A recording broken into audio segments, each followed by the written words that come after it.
Hi everyone, I am Manoj Doddamani. I completed my MCA in the year of 2022, but due to some reasons, I didn't get a job in IT field.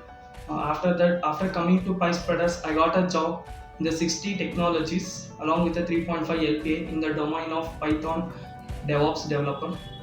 Okay, then I want to talk regarding Pyspiders. Means Pyspiders is a very good platform to learn in CS along in regarding Python.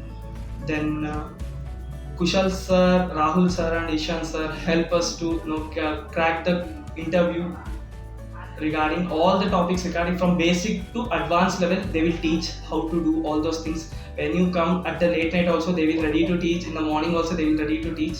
In every segment, they will help us. Okay, for me, it's a better institute I get in the Python to get my job.